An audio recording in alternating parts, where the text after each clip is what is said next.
नमस्कार। आज का विषय है कि ध्यान करते हुए शरीर में आने वाले बदलाव या परेशानियां, समस्याएं क्यों आती हैं और इनका हल क्या है। असल में साधक ने ध्यान के बारे में बहुत कुछ सुना और पढ़ा होता है और हमेशा साधक का फोकस ध्यान के अंतिम परिणाम मतलब परम अवस्था को पाने में होता है। लेकिन बहुत से साधक ध्यान के अभ्यास में इन्हीं बदलावों के दौरान आने वाली परेशानियों को बिना समझे, घबराहट में या डर कर या उस बदलाव को कोई शारीरिक बीमारी समझकर बिना उसके कारण या उसका हल खोजे ध्यान छोड़ देते हैं। या बहुत से साधक उस पॉइंट पर पहुंचकर ध्यान से उठ जाते हैं।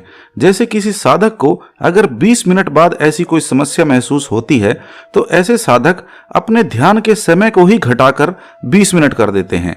आज आप इस पूरे वीडियो को ध्यान से देख लीजिए। ये मैं आपको अपने अनुभव से बता सकता हूँ कि अगर आप इन समस्याओं, परेशानियों के पीछे के मुख्य कारण व उनके हल को समझ लेंगे तो आप कभी भी इन समस्याओं की वजह से ध्यान नहीं छोड़ेंगे या आपके ध्यान की गति इन समस्याओं की वजह से तो नहीं रुकेगी। ध्यान के समय एक साधक को महसूस होने वाली ये कुछ समस्याएं हैं, जैसे कि सिर में दर्द, सर भारी महसूस होना, थर्ड आई या तीसरे तिल माथे के बीच अजीब सा खिंचाव महसूस होना, ध्यान के समय चेहरे पर पसीना आना, गर्माहट सी महसूस करना या झुंझलाहट सी महसूस करना, पेट और छाती में हलचल सी महसूस होना जैसे कोई चीज अंदर घूमने लगी हो, अचानक से शरीर में पैरों से लेकर सर की तरफ एक झटका सा महसूस होना, अचानक पूरे शरीर में झनझनाहट, वाइब्रेशन सी महसूस होना। कई बार साधक को महसूस होता है कि उसका गला रुंध गया है या सांसें स्लो हो गई हैं, कम हो गई हैं या दिल की धड़कन बढ़ी हुई महसूस होती है। एकदम आप पाते हैं कि आपके दिल की धड़कन बहुत बढ़ गई है। हाथों में या हथेली और उंगलियों में बिजली का करंट या एनर्जी सी महसूस होना,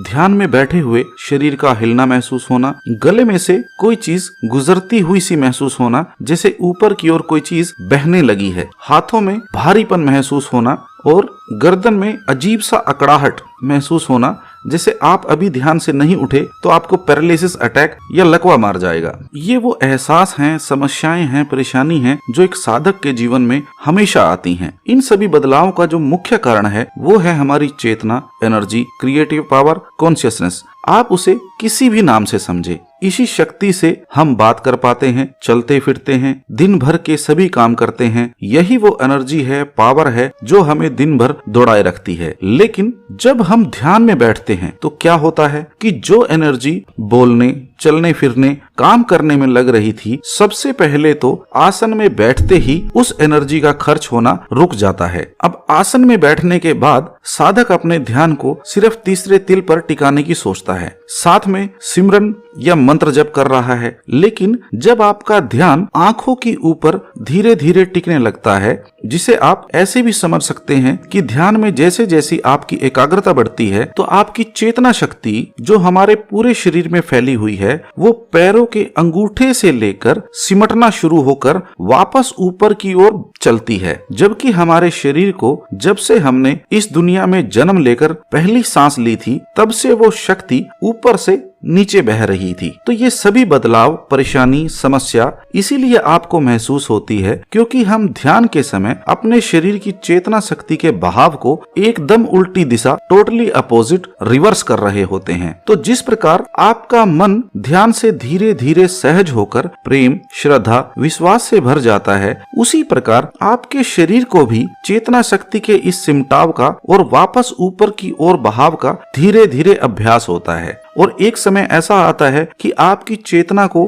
पैर के अंगूठे से लेकर सर की चोटी तक सिमटने में सिर्फ 2 मिनट से भी कम का समय लग सकता है। एक सिंपल से उदाहरण से समझिए कि जब आप जिम जाना शुरू करते हैं या कोई एक्सरसाइज शुरू करते हैं तो शुरुआत के कुछ दिन आपके शरीर के कई हिस्सों में कई तरह का दर्द महसूस होता है। लेकिन धीरे धीरे जब आप हर रोज एक्सरसाइज करते हैं या जिम जाते हैं तो आपका शरीर उन एक्सरसाइज के अनुसार ढल जाता है। तो इसी प्रकार ध्यान के दौरान भी आपका शरीर चेतना के सिमटाव, चेतना के उलट दिशा में बहाव के कारण हमें भी ऐसी सभी परेशानियां महसूस कराता है। लेकिन अगर आप इन परेशानियों को सोचकर इसी पॉइंट पर खड़े रहेंगे तो माफ कीजिएगा, ध्यान में आप आगे कभी नहीं बढ़ पाएंगे। आपके ध्यान की अवस्था वैसी ही बनी रहेगी जैसी अभी है। आइए आइए अब इन सभी परेशानियों को 3 कैटेगरी में डिवाइड कर लेते हैं, क्योंकि एक को समझने में आपका बहुत समय लग सकता है। तो पहले हम इन 2 समस्याओं को समझ लेते हैं। सर में दर्द, भारीपन या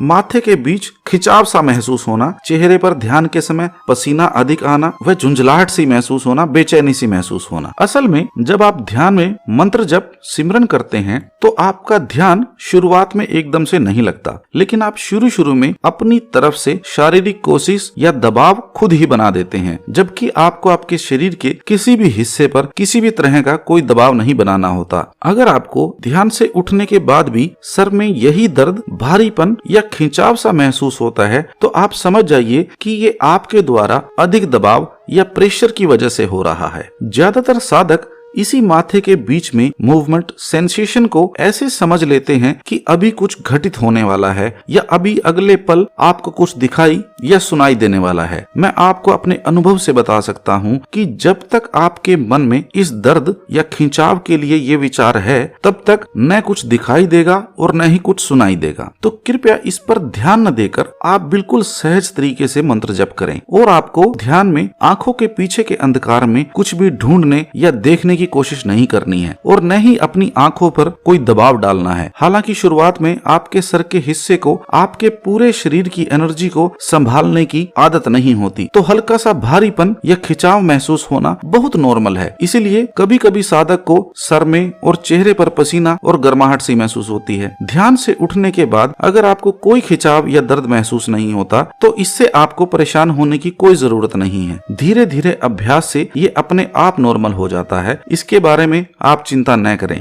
बल्कि जब ये आपको महसूस होना शुरू होता है तो आप उस वक्त पे इस पर ध्यान न लगाकर अपने मंत्र जप में पूरा ध्यान लगाए रखें। कुछ ही दिन में आप महसूस करेंगे कि ये दर्द ऑटोमेटिकली ही कम हो गया है या खत्म हो गया है। उसके बाद आपका इसकी तरफ ध्यान जाना ही बंद हो जाएगा। दूसरी कैटेगरी है जिसमें साधक बहुत डर या घबरा जाते हैं कि उनको कोई शारीरिक बीमारी हो गई लगती है। वो है कभी कभी ऐसा लगता है कि आपका गला रूंध गया हो, जैसे आपको सांस लेने में दिक्कत हो रही हो। ऐसा भी लगता है कि सांसें उल्टी चल पड़ी हो या सांसें बंद सी हो गई हो, कम हो गई हो या दिल की धड़कन बढ़ गई हो। हाथ और गर्दन भी भारी से महसूस होते हैं। ऐसी अवस्था में साधक का डरना बहुत नॉर्मल है। आइए इनको समझ लेते हैं। पहला कारण है कि जब आपकी चेतना सिमटती है तो जहां जहां तक आपकी चेतना सिमट चुकी है, जैसे कि आपकी बॉडी कंधों तक सुन्न हो गई है, इसका मतलब आपकी चेतना कंधों तक सिमट चुकी है। तो शरीर के निचले हिस्सों को अब एनर्जी की उतनी जरूरत नहीं है जितनी कि हमें दिन भर के काम के लिए चाहिए होती है। तो इस अवस्था में ऑटोमेटिक आपकी सांसें धीरे स्लो हो जाती हैं। सांसों के स्लो हो जाने की वजह से आपके दिल की धड़कन भी स्लो हो जाती है। लेकिन इस अवस्था में अगर आपका ध्यान एकदम किसी भी वजह से टूट जाए, जैसे कोई बाहरी आवाज इतनी तेज सुनाई दे या आपको कोई ऐसा विचार एकदम आ जाए कि आप एकदम जाग उठें या आंखें खोल लें, तो इस अवस्था में जैसे ही आपका ध्यान नीचे गिरता है तो जो चेतना शक्ति सिमट कर कंधों तक आ चुकी थी दोबारा पूरे शरीर में दौड़ने लगती है। इस अवस्था में आपको एकदम गहरी सांस आती है तो आपको वहम सा होने लगता है कि कहीं आपकी सांस तो नहीं रुक गई थी, और फिर आप पाते हैं कि आपका दिल जोर से धड़कने लगता है। फिर आप डर जाते हैं कि कहीं बीपी घट गया है या बीपी बढ़ गया है, क्या हुआ था। जबकि आपके दिल की धड़कन को पेस बनाने के लिए जैसे ही आपकी सांसें नॉर्मल होती हैं, जो कि पहले स्लो हो गई थी, तो दिल की धड़कन भी कुछ सेकंड्स के लिए बढ़ेगी और फिर नॉर्मल हो जाती है। इसमें आपको घबराने की जरूरत नहीं है। दूसरा कारण है नॉर्मल लाइफ में हम हमेशा बिना सांसों पर ध्यान लगाए सांसें लेते रहते हैं। न ही हमें इसके लिए कोई विचार करने की जरूरत है, न ही कोई प्रयास करने की जरूरत है।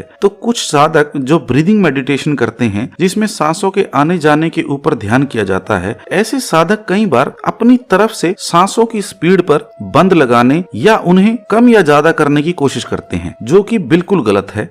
आपको अपने शरीर के किसी भी नर्वस सिस्टम के साथ कोई छेड़छाड़ नहीं करनी है। ये जो लोग पहले किया करते थे वो हमेशा अपने गुरु के व्यक्तिगत पर्सनल गाइडेंस में करते थे, तो आपको ये सब नहीं करना है। आपको गले के आसपास और सर के पिछले हिस्से में जो महसूस होता है, अकड़ाहट सी महसूस होती है या ऐसा महसूस होता है कि वहां से कुछ गुजर रहा है, ऊपर जा रहा है, तो जब आपकी चेतना सिमट कर कंधों से ऊपर चलती है तो आपके गले में से गुजरती है। इस अवस्था में शुरुआत में साधक का गला सूख जाता है और फिर गर्दन में अकड़ाहट सी महसूस होती है। जब चेतना शक्ति गले में से गुजरती है उस वक्त आपको शरीर के निचले हिस्सों में भारीपन सा महसूस होता है, लेकिन कोई दर्द या परेशानी उस वक्त नहीं होती। तो आप पहली बार अपने शरीर को एक पत्थर की तरह टिका हुआ सा महसूस करते हैं, जिसमें कोई सेंसेशन फीलिंग नहीं है। जब तक चेतना व ध्यान नीचे नहीं पहुंच जाता, आपको महसूस होता है कि आपका आपके शरीर पर कोई कंट्रोल नहीं है। ऐसे में डर लगना स्वाभाविक है। तीसरी और अंतिम कैटेगरी की समस्याएं, जैसे कि पेट और छाती में हलचल सी महसूस होना, जैसे कोई चीज इधर उधर घूमने लगी हो, अचानक पूरे शरीर में झनझनाहट सी महसूस होना, अचानक से शरीर में पैरों से लेकर सर तक एक अजीब सा झटका महसूस होना। ये सभी फीलिंग्स, परेशानी, समस्याएं आपको जब फील होती हैं जब आपकी चेतना शक्ति सिमट कर ऊपर की ओर बहती है और शरीर के किसी भी हिस्से में जहां कोई ब्लॉकेज होती है, वहीं पर चेतना शक्ति सीधे ऊपर न जाकर दाएं और बाएं तरफ फैलने लगती है। अब वो फोर्स पैरों से सिमट चुकी है और दूसरी तरफ आप ध्यान आज्ञा चक्र पर टिकाए हुए हैं। ध्यान की एकाग्रता से उस एनर्जी को और ऊपर सिमटने के लिए प्रेरित कर रहे हैं। इस अवस्था में अगर एनर्जी की फोर्स कम है तो आपके हाथों, पैरों, जांघों, कमर पर, पेट में, छाती में गर्माहट या कुछ घूमता हुआ या कुछ मूवमेंट सी फीलिंग होती है। लेकिन अगर आपके ध्यान की एकाग्रता अधिक है और एनर्जी की फोर्स ज्यादा है, आपको ऐसे झटके महसूस होते हैं कि आपके शरीर को झकझोर देते हैं, जिससे आपका ध्यान एकदम टूटता है, सांसें एकदम तेज महसूस होती हैं, उसी के अनुसार दिल की धड़कन बढ़ जाती है। ऐसी अवस्था में साधक डर जाता है। तो ये इस तरह की वाइब्रेशंस भी आपको महसूस होती हैं। इनसे घबराने की जरूरत नहीं है। आपको शरीर में इस तरह की कोई भी हलचल महसूस हो, ये आपके ध्यान को नीचे ले आता है। आपको तुरंत इन सब चीजों की चिंता किए बगैर अपने ध्यान को